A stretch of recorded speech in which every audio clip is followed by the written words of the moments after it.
Welcome to the 65th Theoretical Physics Colloquium by Professor Oleg Teryaev from Joint Institute of Nuclear Research in Dubna, Russia. He got his PhD in 1985 from the Laboratory of Theoretical Physics at Joint Institute for Nuclear Research in Russia. He had several positions after that. One of a scientific researcher at the Institute for Geotechnical Mechanics, Ukrainian Academy of Sciences in Dnipropetrovsk. He became an associate professor at the Department of Theoretical Physics at Dnipropetrovsk State University in '91. He moved to a different department and stayed at that university until '97. Since '92, though, he had also another joint position as a senior scientific researcher at the Lab for Theoretical Physics at Joint Institute for Nuclear Research, where he remains until now. He permanently moved there. In about 2002, he became the head of the Standard Model Research Group. Later, he also became the head of heavy ion collisions at NICA Research Group and head of theoretical theory for fundamental interactions at Joint Institute for Nuclear Research. He also has affiliate positions at Moscow State University and Dubna International University since 2005. His research interests include quantum chromodynamics, hadron structure functions, spin physics, pattern model, pattern distributions, equivalence principle, and tests of gravitational spin effects. So today he will be talking about QCD, gravity, and inertia. And with that, I'll give the microphone to Oleg. Thank you very much, Igor, for invitation for this interesting colloquium and for introduction. And I am going to speak today about seemingly different subjects relating QCD, gravity, and inertia. And gravity and inertia appearance here is essential, because the key point here is the equivalence principle. And equivalence principle appears a way to merge strongest, which is described on fundamental level by QCD, and weakest, which is gravity interaction.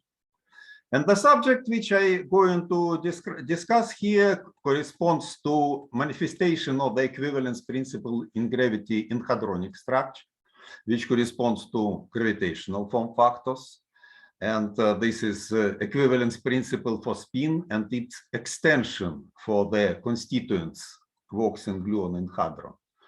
And this corresponds to consideration of the analogues of pressure, shear, and inflation for hadrons.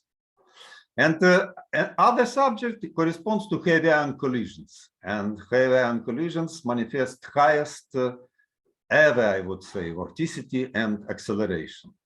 And the subject which I am going to touch corresponds to so-called anomalous current and polarization, and appearance of duality between effective field theory, thermodynamics, and gravity, and also some statistical analog of Unruh radiation.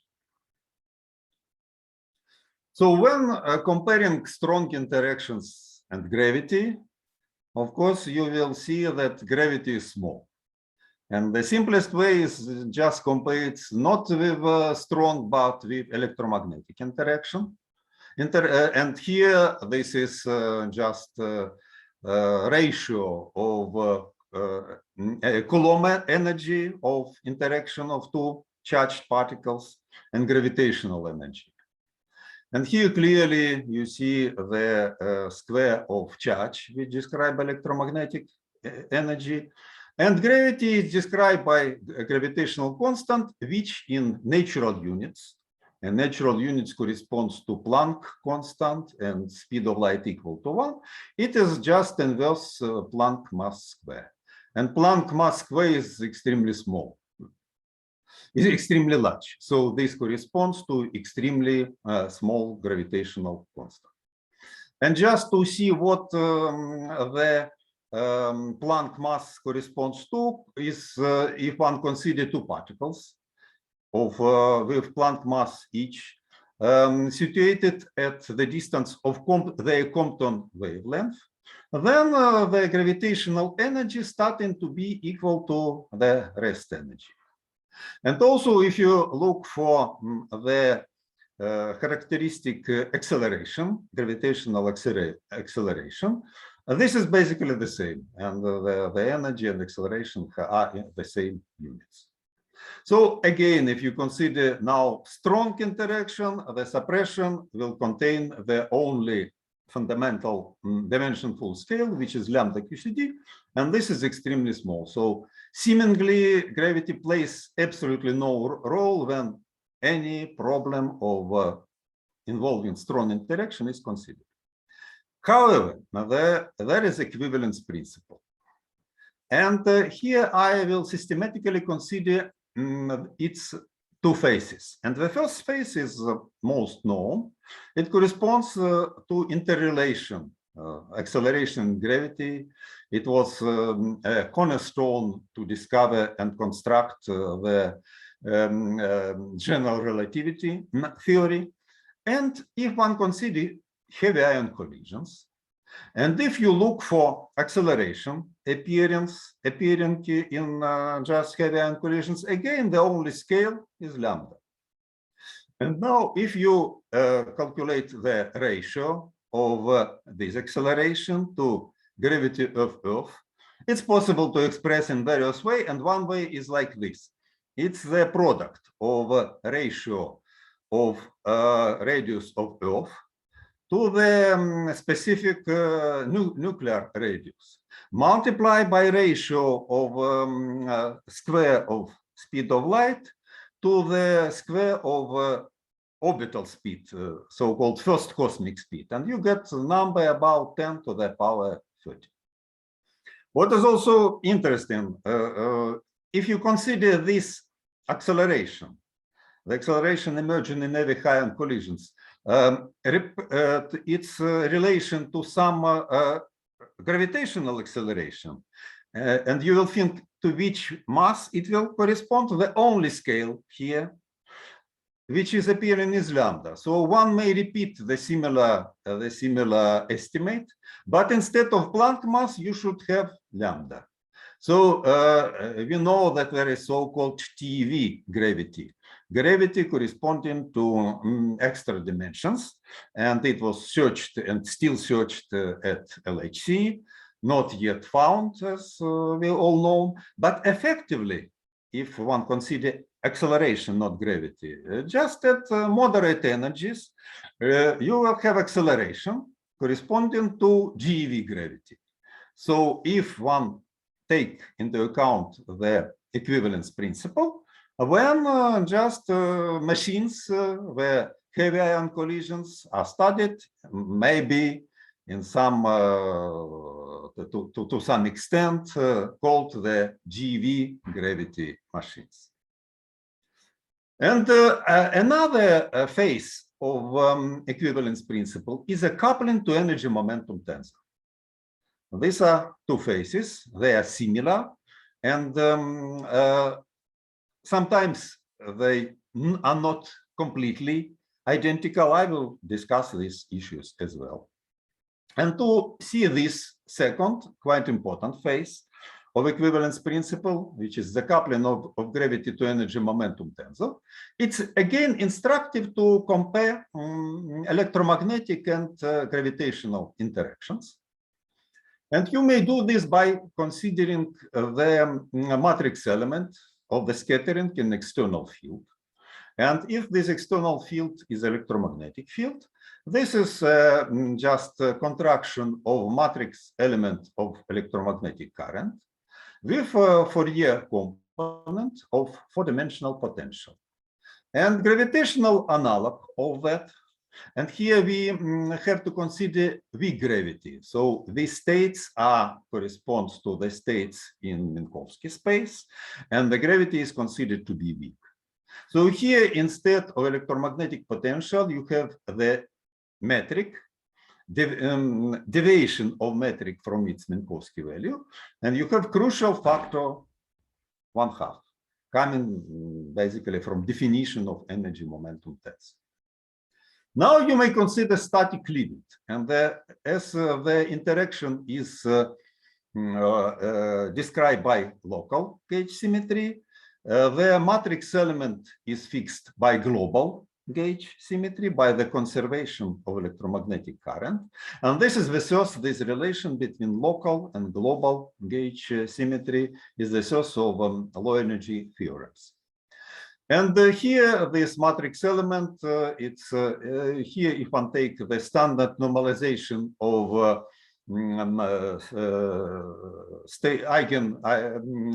states with definite momentum. And this is like that. So it is momentum multiplied with some up to some normalization factor with charge. And the similar expression for matrix element of energy momentum tensor, if it's the appearance of the tensor P mu, P nu. Here, the coupling to gravity is described by symmetric Belinfante energy momentum tensor. Its relation to the canonical energy momentum tensor related explicitly to conservation corresponds also to boundary terms. It's also imposes some constraints for matrix elements. I will not discuss it here unless it will be a question.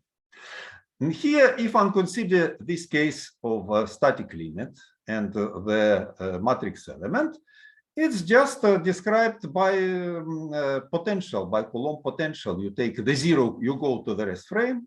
There is only zero common component of current, and there is a potential. And here, very similar. You go to the rest frame. You relate the zero component of metric to the gravitational potential, which has a different dimension. So that's here, this there is extra factor of m. But if one ignores this different dimension, you see that here the mass plays a role of charge. And mass as charge is just clearly the equivalence principle, which appears here as low energy theorem, coming from, again, coupling to of gravity to energy momentum tensor and energy momentum tensor and energy momentum tensor conservation. In some sense, already here you may see the relation of equivalence principle and structure of hadrons.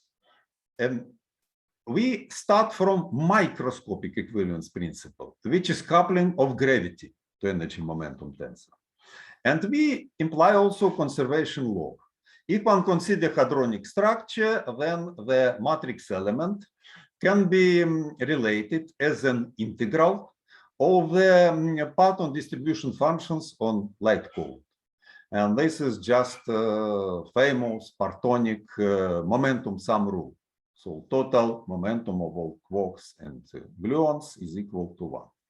And then combining this, so coming from Parton distribution to local matrix element, you get macroscopic equivalence principle, which is universal falling. And this is like it was in the previous slide. And it is tested very, very precisely. Now, one may consider the structure of the corresponding matrix element, like one consider the structure of matrix element of electromagnetic current. And the objects which appear here are gravitational form factors. And here I present the gravitational form factors. Two of them, it will be important third form factors. There are some which cancel between quarks and gluons. But these two correspond to the situation similar to electromagnetic case. So this is like Dirac and Pauli form factors. Now you may imply the conservation laws and analog of anomalous gravitational analog of anomalous magnetic moment, which is anomalous gravitomagnetic moment, is just appears to be zero. Well, here I use definition of ratio corresponding to similarity with electromagnetic case, just to the structure of these form factors. If one use this factor 1/2, which was on the previous slide, when it's from 2, you multiply 2 to 1/2, you get 1. But here from conservation of momentum and angular momentum, and factors A, by the way, from what was written in the previous slide, corresponds to momentum and carried by quarks and gluon, and sum of all quarks and gluon should be 1. And the combination of A plus B is angular momentum. Situation is similar to magnetic moments. If you take angular momentum, it contains extra coordinate. Coordinate is transformed to derivative in momentum space, and derivative in momentum space selects the linear term, and this is like Dirac and anomalous magnetic contribution to magnetic moment. And this is angular momentum conservation. Immediately, if you take both of these into account, just subtracting one from this from that, you find that sum of B factors for quark and gluons should be 0. So no anomalous gravitomagnetic moments. Of course, here there is no trace of Planck mass. So Planck mass enters when one considers interaction. It enters in when one calculates the metric, the source of gravity. So these are purely strong objects if one considers hadrons. So this means that maybe in principle extracted from high energy experiments, which is we will discuss, but which is not easy. And from other side, from non-perturbative QCD calculations, in particular lattice calculations. The appearance. One question. Yes, please. Perturbative QCD. Sorry? Non-perturbative QCD. A non-perturbative QCD, right? This means it talks about non-perturbative QCD. Right. So, so just I mean that there are some models for hadron structure. In particular, the modern realization of non-perturbative QCD is lattice QCD, of course. So, if one considers this object for, say, for hadrons, one should take non-perturbative QCD because it's hadron structure. In principle, they are calculable safe in QED for electrons, and they were calculated. I mentioned some, maybe some perturbative calculations. So this can be just in principle just calculated. What is essential that gravity is not enters just in this definition of matrix element. It is trivial, but somehow I'm stressing this because often if one starting to speak about gravitational form factors, immediate reaction, well, just it's nonsense. Gravity is so small, so. This is maybe it's no reason to just to stress this. And their first appearance was because they describe the partition which is here of angular momentum between quarks and gluons, and this is so-called Chandon-G sum rules. Relating this, what I described for pattern distribution, the expression of local through pattern distribution, this corresponds to more involved generalized pattern distribution. Then, in principle, from the experiments, this is not easy, but it's possible to get the information about the interaction of quarks and gluons with gravity. I can say already here that gravity is, of course, flavor blind and blind with respect to quarks and gluons. This is a way to learn from the non-perturbative QCD, from lattice, from some models, how quarks and gluons separately interact with gravity. I will touch this in some time. And also, just as we started, it describes interaction with both classical gravity and extra dimensional gravity. So they, in principle, if one consider hadrons interaction with some gravity, this also should be taken into account. Just some, let me just now mention, so it's rather some models matched to some data. So it's possible to write some rule corresponding to the first moment, so just integral of the x. If second moment weighted with x, and you may take some model which comes, it's also just grounded somehow in some even in some non-perturbative QCD, and also in some data for electromagnetic form factors.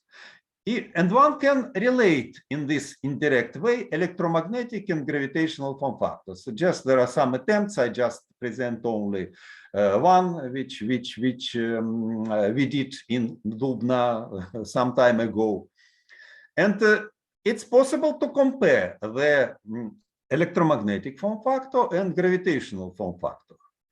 And what happens that mass square radius for gravitational form factor appears to be smaller than that of electromagnetic form factors. And problem of electromagnetic mean square radius, it's quite known. And this is a picture. This is just a way to represent the two-dimensional electromagnetic and gravitational, in the similar way, gravitational form factors. And this dip in the center just corresponds to this property that the gravitational mass radius is much smaller. Here, one may say, okay, this is the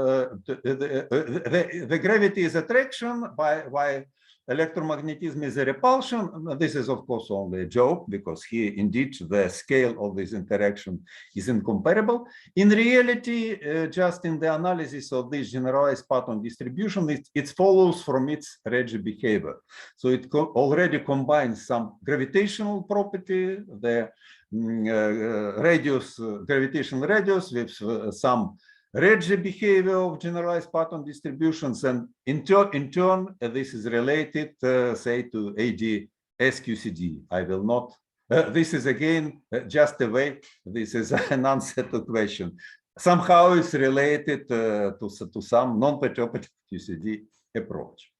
Now, when we introduced these form factors, we introduced the dependence on spin. And now what comes to consideration is the interaction of spin with gravity. And this is known as gravitomagnetism.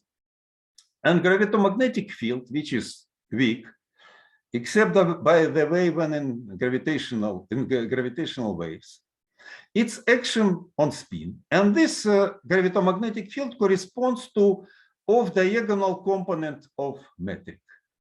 And it's possible to take in a curl to introduce the analog of magnetic field. Now, again, it's instructive to compare this with electromagnetic case.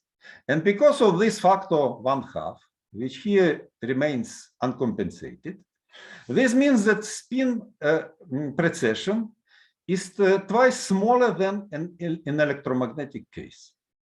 At the same time, if one considers the gravitational analog of Lorentz force, it's quite similar to electromagnetic case. So the factor 1/2 is compensated with same factor 2.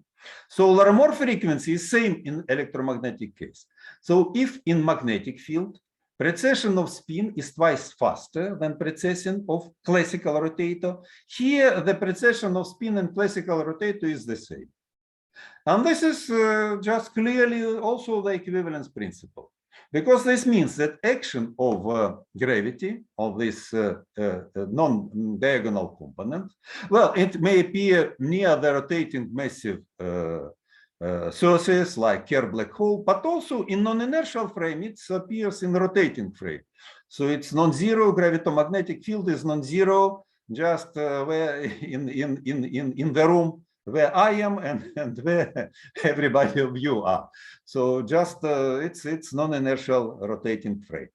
And this means that if you consider some dragging, you may go to the other frame, and eliminate the action of this field just by going to different frames simultaneously for classical rotators and quantum rotators.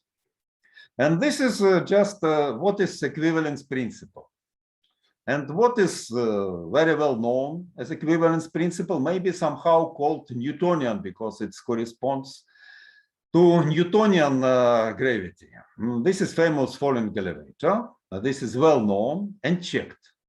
This is also checked for elementary particles like neutrons.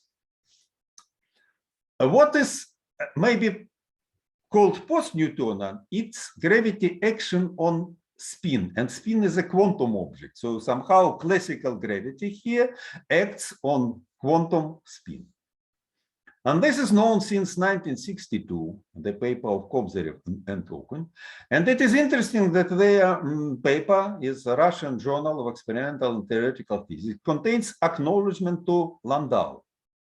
And probably this is the last contribution of Landau to theoretical physics, because just in early 62, he suffered very much in the car accident and cannot return to work after that.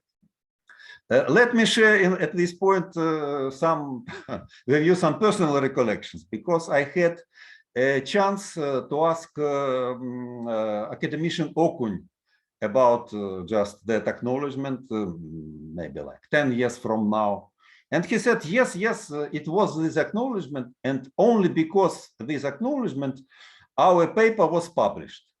What do you mean? I asked.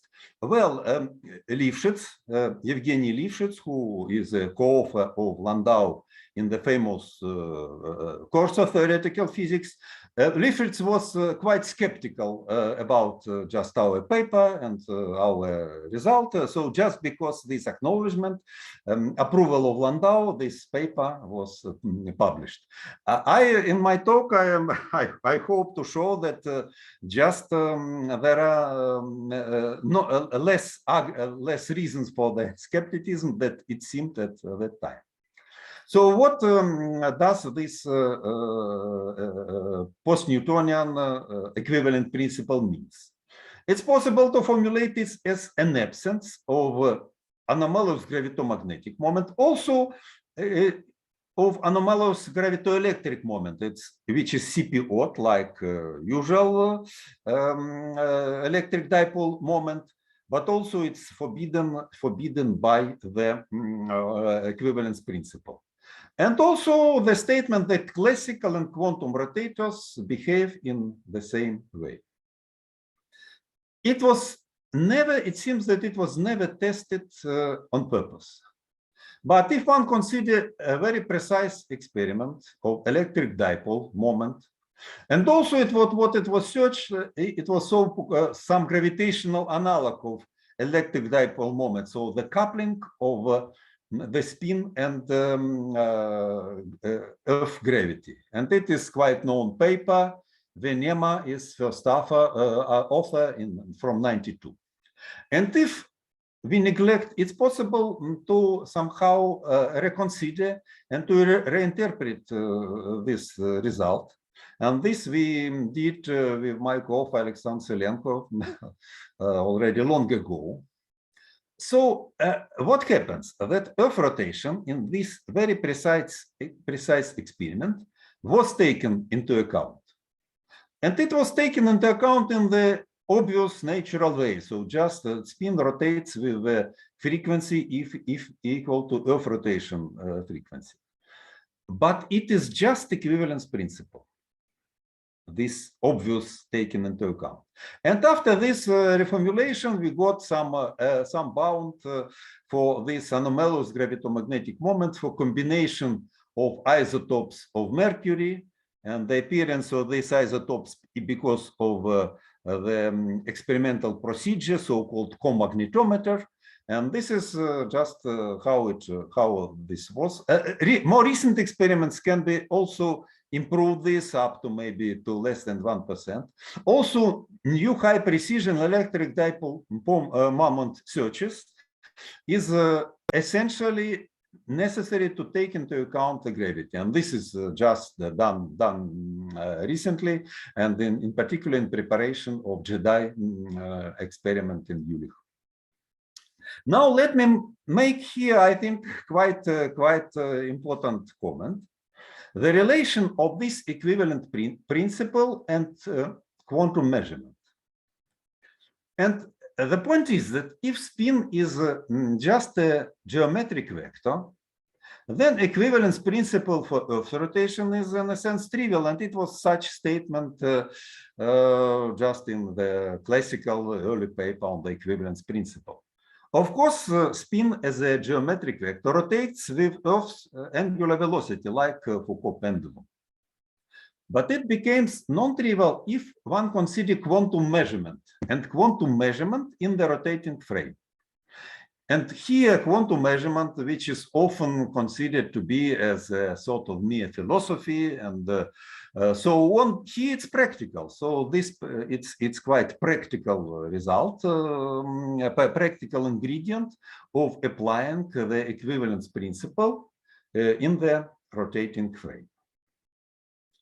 Now, as I started to discuss the equivalence principle, and I mentioned two versions of equivalence principle, one corresponding to the coupling to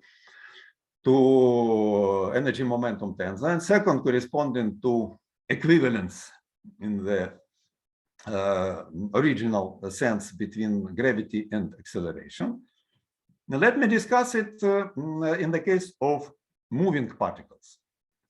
The point is that if one considers metric, even for weak gravitational field, if one considers metric of accelerated frame, and in gravitational field, and this is textbook problem, you will find that they are different. That in the accelerated frame there is only 0, component, and in the gravitational field there are also space component. Then, if you consider the ratio of accelerations, you will find this factor. And this factor is 1 only for non-relativistic particles. For relativistic particles, if in ultra-relativistic case, in the case of just light, this is factor 2. And this is factor 2 is the same factor 2 which appears in the difference between Einstein and Newton formulas for light deflection.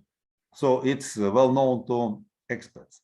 At the same time, in the very good textbooks, you may still find the statements that motion in the accelerated frame and the gravitational field are the same. So here you should be careful, and the coupling to energy momentum tensor is a very general and universal. Actually, this situation here again, the field is considering to be small, but considering the solution of Dirac equations, which we did a while ago, and later we considered this for various fields, also for arbitrary strong fields. It's confirmed. And also the same dynamics for classical and quantum rotators is obtained. This means that equivalence principle, which originally was obtained for weak fields, and in the original approach of Kobzarев and Okun, I believe it was considered as a weak field, it appears to be also valid for strong fields. So this may be considered also as a generalization of equivalence principle for strong fields. Now, if you go to the compare spin precession, it gets now factor 3.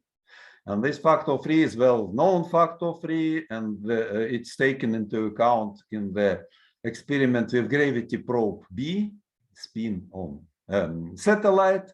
And it appears that if one consider the motion of precession of velocity of momentum vector, there are relativistic correction, but the angular, but for small momenta, this is some pole, and so some finite result.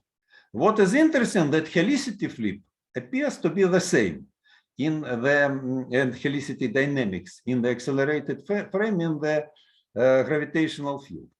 And in particular, equivalence principle immediately will provide the absence of helicity flipping gravitomagnetic field, which may be considered just another form of equivalence principle. And it's possible to calculate the flipping usual gravitoelectric field similar to the simplest example is the gravity of Earth, also entirely from equivalence principle. And in particular, this flip in gravitoelectric field can change the helicity of particles, which may be especially important for neutrinos, because neutrino with changed helicity can be transformed either to sterile if it is Dirac neutrino to anti-neutrino, and well, just it may be considered in some relation to dark matter, and so this was considered an anisotropic universe. I will not discuss it in just much detail. This ratio, this gyromagnetic ratio, gravity gyromagnetic ratio, and maybe somehow compared with usual gravitomagnetic ratio. And the point is that this 2, and again 2 is corresponds only to matrix element, is it's not difficult to generalize it for any spin. And if you consider a free particle, this somehow shows why there is a special role of gyromagnetic ratio G equal to 2 also for any spin. And the most known example is asymptotic freedom for vector bosons.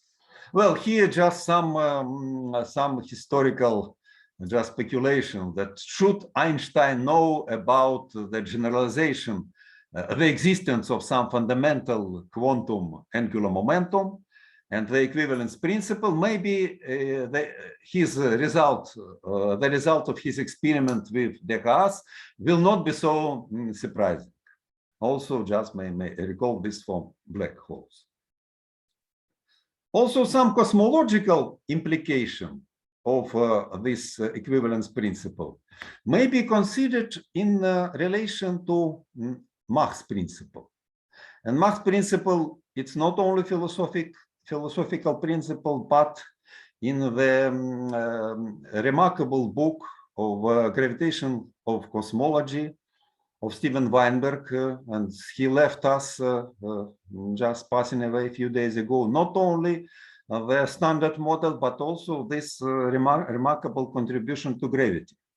So it's described in physical terms. This is so-called lens-tearing effect inside massive rotating shell. And this massive rotating shell may be considered as a model, probably a model of even of universe. And this universe is flat in the sense that the gravitational energy and rest energy ratio turns to unity. It appears that precession frequency of the rotator inside the shell is equal to that of shell rotation. And in the last sentence in this section of Weinberg's textbook is something like that. Probably it is what Mach had in mind just in formulating his principle. And the simple observation which can be added here, that equivalence principle is important counterpart of that, because besides the classical rotators, we do have the quantum rotators. And again, if quantum rotators will precess with a frequency different from that of precession of classical rotators, still the Mach principle will become disproved in the quantum theory. Well, it can be more elaborate models may be considered as a test cosmologies. We just working on that with not yet just obvious result. Now, just these examples were corresponding to basically all the particles. Now I go into QCD, and just I'm going to say something about generalization of equivalence principle. And there are some arguments that this anomalous gravitomagnetic moment is equal approximately to zero separately for quarks and gluons. And first came from lattice, maybe like 20 years from now. And if you take form factor B, which is just this anomalous gravitomagnetic moment for difference of U and D quarks, and compare it to sum, the sum is quite close to zero. And more recent study, just latest study, basically confirm this result. So it's close to zero. So one may formulate what just may be called extended equivalence principle, and the abbreviation also corresponds to exact equipartition. What term equipartition is probably by Chandon G, and if this factors B is equal to zero separately for quarks gluon, this means that angular momentum is partitioned between quarks and gluons as momentum. And in next to linear order perturbative QCD, it's violated in QED also. But if you somehow inspect the reason, if you impose in dispersion relation the extension of equivalence principle by subtracted dispersion relation, there is no zero fermion mass limit. And it was discovered first in the framework of source theory, where also dispersion relation will appear. And just the conjecture actually prior to latest data was that in non-perturbative QCD, because zero quarks limit is safe due to chiral symmetry breaking, it appears. And what is the reason for that? Maybe confinement is gravity proof. So this means even strong gravity cannot disbalance the average spin of quarks and gluons. So nucleons do not break even by black holes. Maybe this is somehow related to black hole complementarity, or more to this effective GeV gravity I mentioned. Also, there is support that quantities which should be zero in total for quarks and gluons are also small separately for quarks and gluons. Also, the recent analysis of angular momentum corresponds to notion of pivot, which is some reference point with respect to which the angular momentum are calculated. And the equipartition would mean that this pivot just is the same for quarks and gluons. This is again the example of non-perturbative QCD models. Now there is one more form factor, now quadruple form factor, which is absent in electromagnetic case. And somehow, because it's isotropic structure, it's somehow similar to the cosmological constant. So it's up again, it may be called as some analog of cosmological constant inside hadron. And in hadron, this appears to be dependent of momentum of corresponding to the form factor. And this momentum is should be positive, that the situation would similar to annihilation. In principle, one can think, is it possible somehow to think that our inflation is also related to some annihilation at extra dimension in single graviton approximation? Well, but still, the appearance of this structure in hadron is of separate interest.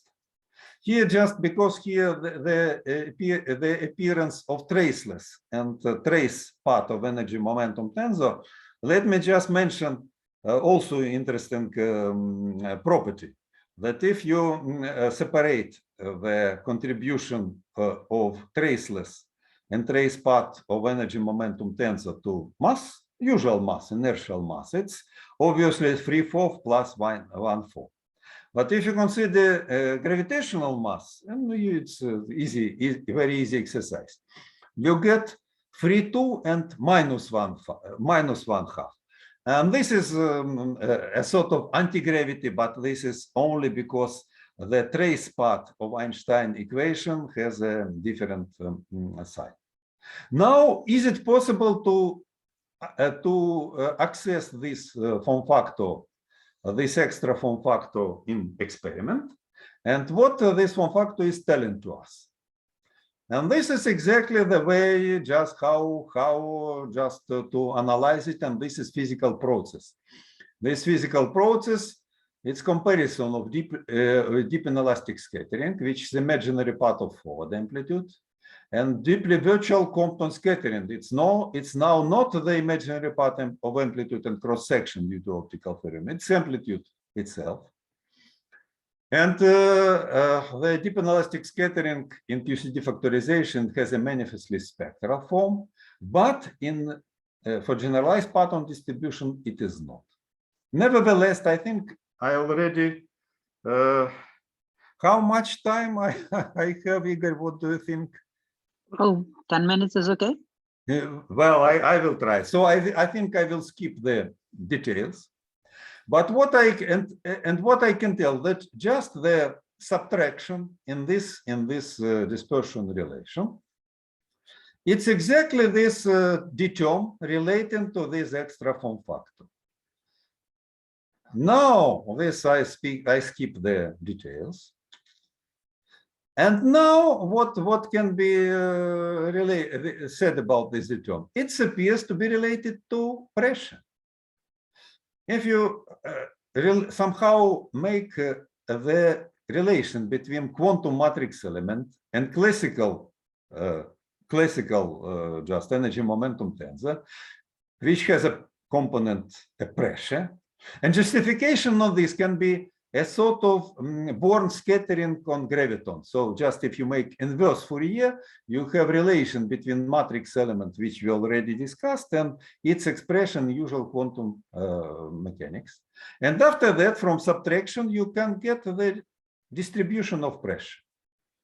And this is very important, that the pressure, integral of pressure weighted with square must be 0. This is a stability, and weighted with r square, it should be negative, and this is the stable stability. And this was derived by von Laue more than 100 years ago for stars. And what happens? That proton from this case appears to be stable. This can be done also in the cross channel for gravitational form factors in time-like case. I will not, I think this I will skip this. Let me just mention still this is relation to pressure. Other possibility is to have shear in hadrons. And this is possible to consider forward matrix element of energy momentum tensor. And forward matrix element corresponds to density matrix. It contains P even term, which is tensor polarization. It is symmetric and traceless, this tensor. And so this corresponds to average shear forces. If you compare to spin 1/2, the spin vector is P odd, and vector polarization requires another vector to form vector product. Now you may form some rules for this, and this is zero-sum rules, because if you take from momentum conservation, this is very similar to the anomalous gravitomagnetic moment is equal to 0. And so you may just find average shear force compensated between quarks and gluons, and again related to equivalence principle. Is it equivalence principle requires this to hadron itself? It requires it to be equal to 0 for quarks, some quarks and gluon, but separately, is it possible to find this? And this is just explanation of matrix element, that it's generally speaking not separately equal to 0. But there are data, and data corresponds to quark contribution. And one may ask, is it integral of this tensor polarized function called in just also B1 in other papers, is its integral compatible to 0. And what happens if you multiply by x? Now this is just energy momentum tensor. It's compatible better. So this is sign change, and it's compatible better. And it's possible to test this in some more detail in electron-ion collider and maybe also in NICA accelerator under construction. It's possible to look for this in fragmentation function, but let me now use several minutes to go to the equivalence principle in heavy ion collisions. And in non-central heavy ion collisions, there is a very large angular velocity. If you estimate this angular velocity, which is of order of speed of light to the Compton wavelength, which is a scale of proton, which is a nuclear scale, you have the expression corresponding to the frequency of a photon, of very hot photon with energy of proton. And if you calculate the ratio of this angular velocity to the angular velocity of Earth, the ratio can be expressed as a ratio of the speed of light times duration of the day and night, 24 hours. So the distance which which light is passing through 24 hours to the just nuclear radius, and this is 10 to the power 27. You may have the estimate for acceleration, it's even larger. So how to observe this? And one way to observe is to consider the effective theory. When velocity of a medium appears as a gauge field, and then it's possible to predict the appearance, like in usual induced axial anomaly current, the appearance of induced axial anomaly current due to the collective motion of field. And then you may predict the polarization, and this polarization should be pronounced at larger chemical potential at smaller energies. So in particular for NICA, it was predicted for NICA accelerator. I will just only say that this is facility constructed in Dubna. If the existing accelerator is combined with the storage rings, there is a maximal density achieved, and this is how it looks now. So the construction is still ongoing. But let me stop still, I think, on one issue of a matter of principle. Why here equivalence principle should be applied? We know that the quantum measurement is important. What is applied here mostly is statistical approach, and this means spin equilibrium in rotating frame. And this rotating frame also just a way to realize physically the thermodynamics is a way to probe the rotating frame. And I think it's quite interesting to compare with quantum measurement, which is, we discussed essential for equivalence principle.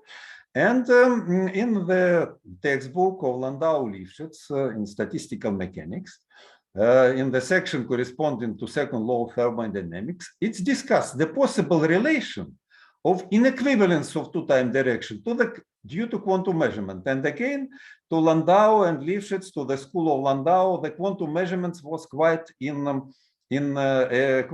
something, I would say, marginal, because in a sense, obvious, the Copenhagen interpretation was obvious. Here, again, these quantum measurements comes as something practical. So maybe this and they state that this relation between quantum measurement and second law of thermodynamics is not obvious. Maybe equivalence principle made this relation somehow made this link. And again, this comment on the history of Kobzar and Woken, maybe it was this skepticism maybe now can be a little bit disproved. This can be just complete this interplay of equivalence principle and statistics with some violation or maybe modification, including not only the particle in some medium, but also the medium in space due to thermal effects. So this is just should be discussed. So just me only mention that this the anomaly, which seemingly is effective field theory, it's maybe related to the calculation of the in rotating frame starting from seminal work of Vilenkin. And it appears that here the description in terms of anomaly is the description of massless quarks in effective field theory, while in terms of thermodynamics in equilibrated spin of massive hadrons. What happens to be quite interesting here that here the vorticity and acceleration appears in real and imaginary chemical potential. But also what is interesting that here in statistics in Minkowski space appears expression completely similar to the expression of for space with conical singularity, like cosmic strings. And this is indeed the similarity. And some analog Unruh radiation, and it's known that Unruh radiation allows to provide the complementary description of the thermalization. Dima Kharziev is in the audience, but here it appears in just in the quantitative sense, appears in the statistical calculations. And here one can have a sort of instability if one have the temperature which is lower or large acceleration, or the temperature which is lower than Unruh temperature or large acceleration. When it's not achieved normally, because normally temperature is related to acceleration. And this can be maybe just generally, if one considers GeV gravity, this instability, which corresponds to accelerated but not thermalized system, may be somehow analog of fall to black hole. And maybe it's censorship for absence of such fall, maybe can be considered as qualitative origin for fast thermalization. I am coming to my conclusions. Well, the general conclusions. So that equivalence principle, so that it allows to study interplay of QCD and gravity. And then this means that modern accelerators existing in construction may be considered as a sort of effective gravity labs. Effective is, of course, very essential because this is not real gravity, this is equivalence principle. Now, what are manifestations? First phase, what are phases? First phase is coupling to energy momentum tensor. And this allows to probe the separate couplings of quarks and gluons to gravity, consider extended equivalence principle, pressure, shear in hadrons, analog of cosmological constant. Second is the equivalence principle in QCD matter. This is what maybe again with some reservation called GeV gravity, because very large acceleration and fast rotation. Then this corresponds to anomalous transport and Unruh radiation. So what about outlook? Well, it's interesting to consider this intersections of these two manifestations of equivalence principle. This may include introduction, which is already started, of pressure, shear, and equation of states, the quantities which introduced for equivalence principle 1 for hadronic case, also for hadrons.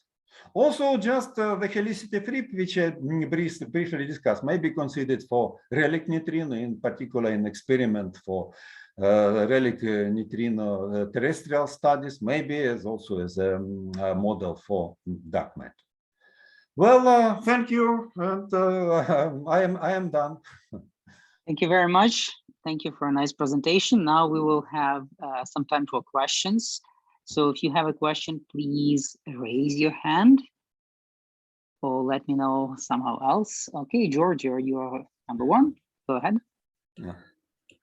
Thank you for a very interesting and provocative talk. I actually have too many questions, but we'll talk later. I mean, this really should be a workshop or something. This is a very interesting topic. A simple and direct question that you mentioned about the gravitoelectric moment. Yes. Is there in a QCD with theta, would the gravitoelectric moment still be zero because it's protected, or would it be non-zero independent theta? Because, well, as you know, I think that there is a subtle relationship between the equivalence principle and the QCD theta problem, and this would be an illustration of this. Yeah, I would say because it's protected by equivalence principle. If you even has the usual electric dipole moment through theta term or from some other sources, that gravitoelectric dipole is more protected. So it is requires, and I would say that currently maybe it's so this idea to search it was searched actually as I told, and even if you do some if you do something with Dirac equation, and if you just calculate the Hamiltonian, you find this gravitoelectric dipole term. But if you do calculate observables, it cancels. So just it's more protected, much, and I would say more strongly protected than usual dipole moment. Okay, thanks. Thanks. Okay. Other questions? Other questions from the audience? Let me fill in this moment and ask my question first, and then we'll go to the next question that there is a raised hand. When you were talking about the contributions to this B form factor from the lattice, you showed some data and you were saying that the result for quarks and gluons separately vanishing because of that data, but it seemed like the data was showing non-zero result, even though small. Not exactly. No. What I would say, and again, I wouldn't protect. One wouldn't pretend this to be exact zero. No, I think just if it is just just qualitative reason is the chiral spontaneous chiral symmetry breaking, you should expect this to not more than to extent than chiral symmetry breaking is valid. So just okay, that's a very good point. But then the follow-up is using the chiral symmetry breaking or any other sort of calculation, can you actually get that non-zero number? I am afraid no. I am afraid not. The arguments currently are quite rather qualitative. So just believe me, I was trying to do this, to calculate this. I am afraid just currently no. There are qualitative argument related to this. Maybe also some qualitative argument related also to confinement. So that chiral symmetry breaking is related to confinement, but these are qualitative, and it remained qualitative for years. Okay. Oh, sorry. Next question, Max Pazal. Hope I pronounced the last name correctly. Oh yeah, Pazzelli. Yeah. Okay. Thank you for the talk. I had a question about the 7th slide. There was like a small note saying ADS QCD. Yeah. Did the ADS stand for anti-de Sitter? And if so, here what I mean is the rather recent discussions about the just Regge behavior, and in particular this is just ADS version of ADS QCD just considered by Brodsky, de Terramont, and they just study Regge behavior. So this is This was not a very specific reference, but relation to Reggie behaviors is rather here rather general. So I wouldn't say that it is that this is there are just calculation of these quantities just in ADS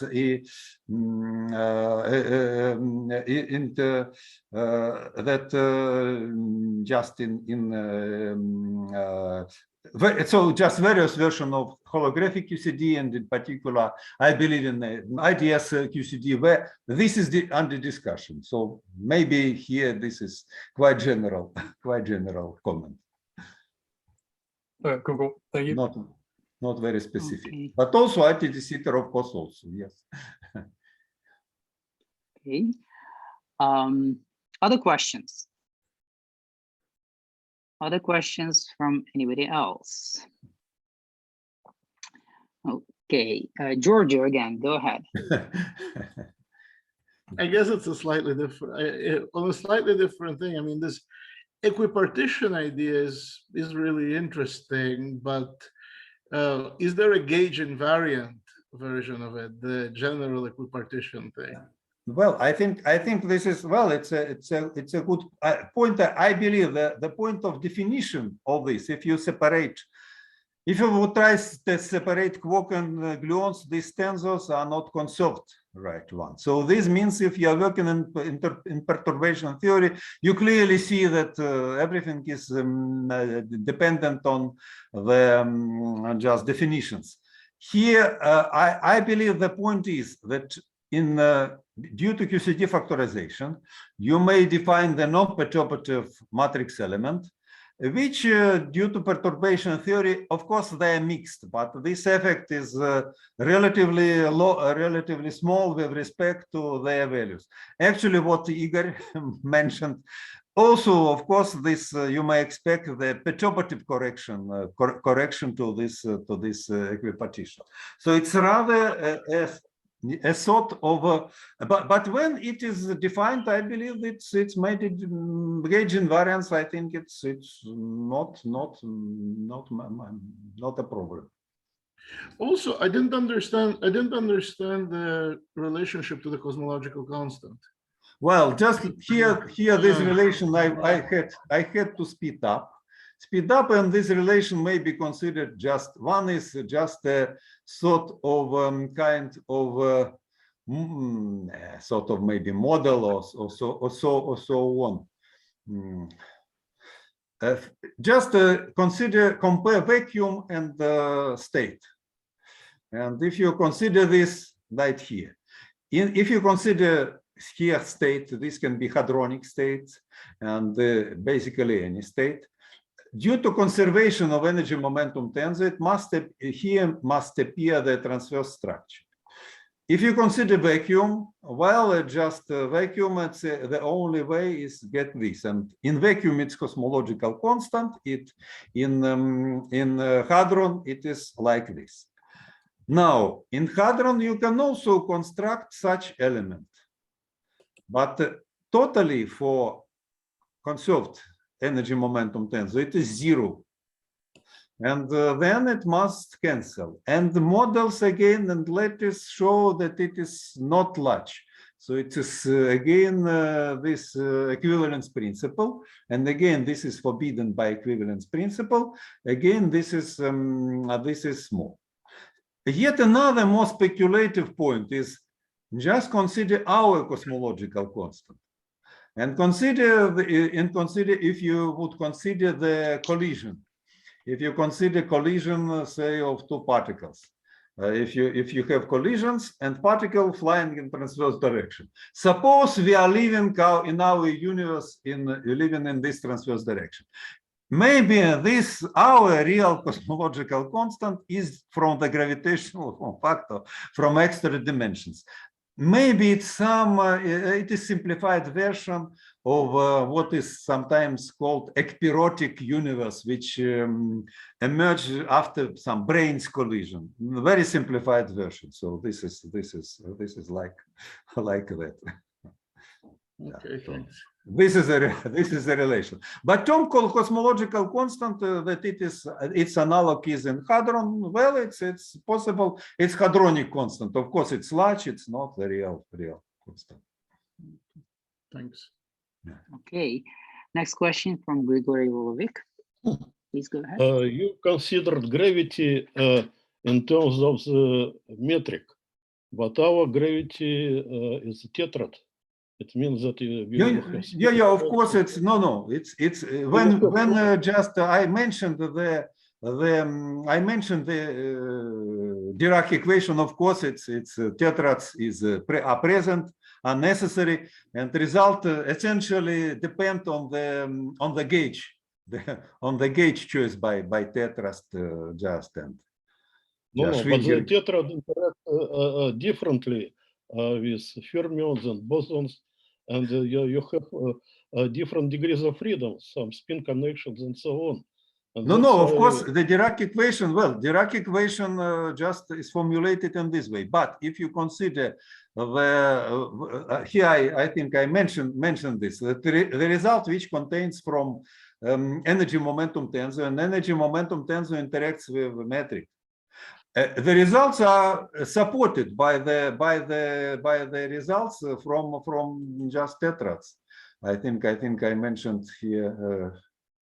Yes. Here. But there should be no equivalent principle for tetrad interaction. It appears it is. It should be, but it is. Maybe it's in some sense it's even more strong than just I cannot at the moment. Oh, here. You are not sharing the slide though. Sorry. Let me just share this. So yes, let me share. Yes. You see, right, this slide. Yeah. So here, from one side, you consider matrix element of energy momentum tensor, and you get the result that just motion in the accelerated frame and in gravitational field differs. And in fact, we first discovered this just in the paper of 2005 with Silenka. And we were very surprised by this result, and we found this in some. I mean rotational equivalence. No. Here, okay, with rotational equivalence, it also happens that we compared the Dirac equation for quantum spin with just classical equation for rotation, and they coincide. What is crucial here is to choose the proper gauge for tetrads, Schwinger gauge. What do you mean? That there is no torsion? No, there is no torsion. But of course, there is there is no torsion. But the tetrads, of course, are defined in non-unique way, right? And not in order to observe the equivalence principle. That in order to observe the equivalence principle, you need to take the proper gauge for tetrads. Okay. So we discussed this today. For example, the symmetric gauge, which is usually done by Kriplovich, it's seeming contradiction with the classical and quantum motion. And again, what is interesting that the original derivation of equivalence principle from matrix element, which I also presented, it's for weak field, because matrix element is defined in the flat space and weak field. But here there is no just limitations, that it happens that quantum and classical are the same. So equivalence principle is valid even for strong fields. And again, using tetrads in the proper gauge. Okay, Okay, thank you. Let's move on to the next question from Thomas Schaefer. Hi, yeah, thanks for the talk. You showed this this experimental result from the JLab collaboration that's interpreted in terms of a pressure distribution inside the proton. And so my question about that is, it's of course kind of theoretically straightforward to measure a matrix element of the stress tensor. The part that's not so obvious to me is that it should be interpreted in terms of an ideal fluid form. So why is a single proton in the ground state an ideal fluid? It's a good question. Currently, I think it's not really, it's even not a fluid. It's rather the classical, I believe it's coming from it's like a star. It's like, currently it's like a star. So there is no velocity currently. It's possible to introduce velocity and relate it to momentum. Then it's necessary to introduce a shear. But forget velocity. I'm perfectly happy with static. With static, I think it's the just let me it's a sort of postulate. Let me just again maybe show. I have this. Let me show this. This is based originally by Maxim Polyakov suggestion, and his suggestion. Let me. I mentioned this. He just provided this as a sort of postulate. So just let me show his here. I believe yes. Here. Like this is definition. This is definition. And this is, I think, this is answer to this. This is how it was done. So, what is measured? It is this matrix element. Suppose measured. It's also measured not very directly, but anyway. Now, what is introduced? Introduced classical, some classical classical field, and this classical field is represented in such form. This is answer. Now my comment, which is written here in red, and just I made it known to Maxim, who he was not against. My comment is, why is it so? Consider the scattering on the particle in single graviton approximation. It's described by matrix element, which was my starting point. From other side, consider this in usual quantum mechanics. Then Born, as we know, the Born amplitude is Fourier transform of the classical potential. So this is a sort of consistency principle, identification of matrix element and this field. So this is not it's supposed that this matrix element corresponds to maybe mimicked by the scattering on some classical potential. This is justification. So does the proton have an equation of state? It's studied. It's possible to introduce also. People started to study the equation of state. That's true. There are some papers. But is the equation of state of the proton the same as that of the rho meson? It's another good question. Maybe, but this can be studied. This is I mentioned in the outlook. Currently, I believe there is a work by Kenji Fukushima, which is some matching of some equation obtained for proton with core of star core, quark core, some kind of matching. So in principle, it's possible. So is my table held up by the equation of state of the hydrogen atom? Yeah, well, if you let the question is, in principle, it's possible to introduce in this way the equation of state to everything. Yeah, in principle, but the question is, how meaningful is it? This is a way. So we may consider, but again, what we have rigorously we have quantum state. Again, we have now consistency principle. This is let me somehow claim my suggestion here that also here one should be careful with 2-dimension, which is relativistic and 3-dimensional. But suppose we make the consistency principle, and instead of scattering of quantum states, consider the scattering on classical potential. Now this classical potential corresponds to this just matrix element. This is just a point. Well, maybe what, I don't know if Thomas, that's what you meant, but maybe you don't have to interpret it as pressure, but simply as a potential. But potential, well, it's energy momentum tensor, which after that it decomposed as its symmetric part is a pressure. Its definition is here. Its definition. Okay. But I think about hydrogen atom, it's a good question. And let me, because you mentioned all this, what is important that this integral must be of definite sign, which corresponds to stable equilibrium, which means the pressure, confining pressure from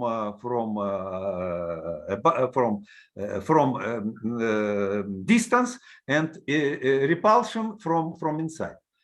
And this is defined in experiments. It's defined by subtraction. So this is just what I skipped. It's a way to relate this term to subtraction and dispersion relation.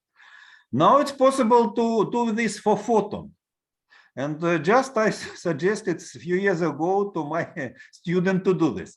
And it appears that this integral for photon, more strictly, it is like fermions inside photon. It also corresponds to, say, stable in equilibrium. Also, it happens that all calculations to all models of hadrons corresponds to stable equilibrium. This is what is it?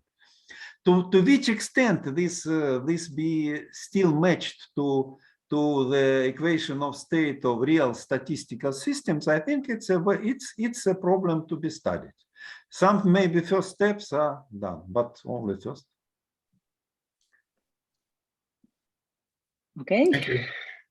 I don't see any other questions, so let me use this moment to thank Oleg for a nice presentation, for staying extra time to answer all the questions. Thank you. Okay, thanks.